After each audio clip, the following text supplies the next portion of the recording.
Assalamualaikum warahmatullahi wabarakatuh.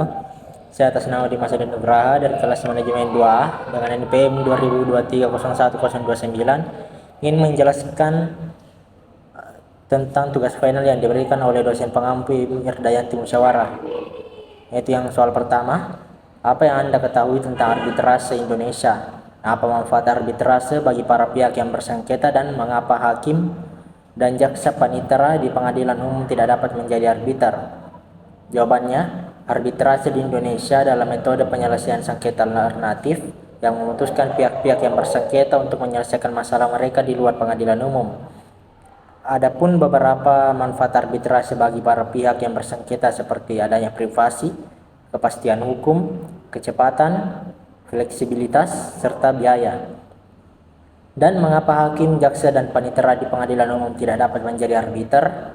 Dikarenakan arbitrase merupakan bentuk penyelesaian sengketa di luar pengadilan, sehingga melibatkan hakim atau pejabat pengadilan lainnya bisa merusak prinsip pemisahan antar sistem peradilan umum dan mekanisme penyelesaian sengketa alternatif.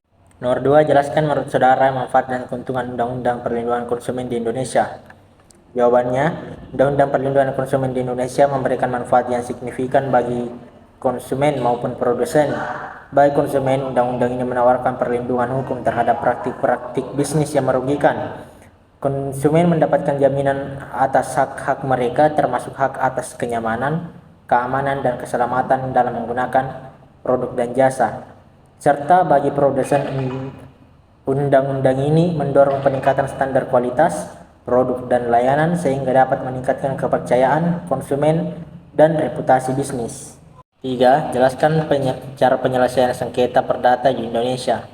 Sengketa perdata juga dapat diselesaikan melalui mekanisme alternatif seperti penyelesaian sengketa, arbitrase, mediasi, dan konsiliasi. Arbitrase melibatkan pihak ketiga yang independen untuk membuat keputusan yang mengikat. Mediasi dan konsiliasi di sisi lain melibatkan pihak ketiga yang membantu pihak-pihak yang bersengketa untuk mencapai kesepakatan damai. Namun keputusan yang dihasilkan tidak mengikat kecuali disepakati oleh kedua belah pihak. Pilihan mekanisme penyelesaian sengketa biasanya tergantung pada kesepakatan antara pihak-pihak yang bersangkutan, pihak-pihak yang bersengketa, dan sifat sengketa itu sendiri. Proses alternatif ini seringkali dipilih karena lebih cepat, lebih murah, dan lebih fleksibel dibanding dengan proses pengadilan. 4. Jelaskan yang melatar belakangi dan tujuan penanaman modal dalam negeri dan penanaman modal asing. Latar belakang utama dari penanaman modal ini adalah kebutuhan untuk mendorong pertumbuhan ekonomi, menciptakan lapangan kerja, dan meningkatkan kesejahteraan masyarakat. Penanaman modal baik dari dalam negeri maupun luar negeri membawa dana yang sangat dibutuhkan untuk pembangunan infrastruktur, industrialisasi, dan pengembangan sektor-sektor penting lainnya. Tujuan dari penanaman modal dalam negeri adalah untuk memanfaatkan sumber daya domestik yang ada, seperti tenaga kerja, bahan baku, dan keahlian lokal, guna menciptakan nilai tambah dan meningkatkan kapasitas produksi nasional.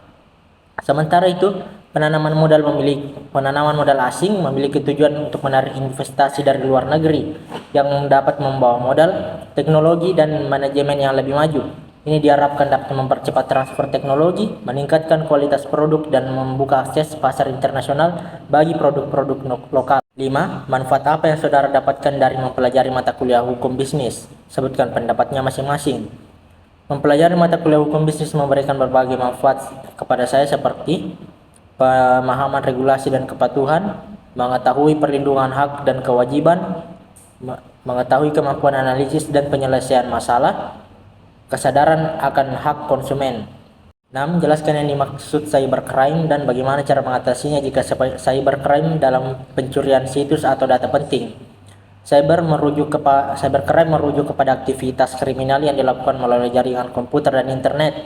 Ini mencakup berbagai tindakan ilegal seperti hacking, pencurian identitas, pencurian data, penyebaran malware, penipuan online, dan serangan cyber lainnya yang ditunjukkan untuk mencuri, merusak, atau mengganggu informasi digital dan sistem komputer.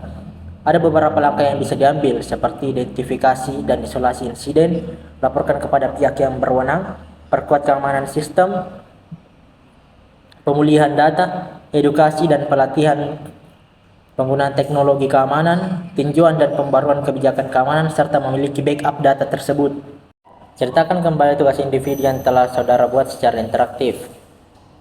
Jadi jawabannya, penanaman modal asing adalah investasi yang dilakukan oleh investor atau perusahaan asing dalam bentuk modal, baik berupa uang tunai, barang modal, atau kekayaan intelektual, untuk beroperasi atau memperluas bisnis di negara tujuan investasi. Umumnya tujuan dari PMA adalah untuk memanfaatkan peluang pasar, sumber daya alam, tenaga kerja, atau teknologi yang tersedia di negara penerima investasi. Hal ini juga dapat berkontribusi pada pertumbuhan ekonomi dan penciptaan lapangan kerja di negara tersebut. Sekian dari saya. Wassalamualaikum warahmatullahi wabarakatuh.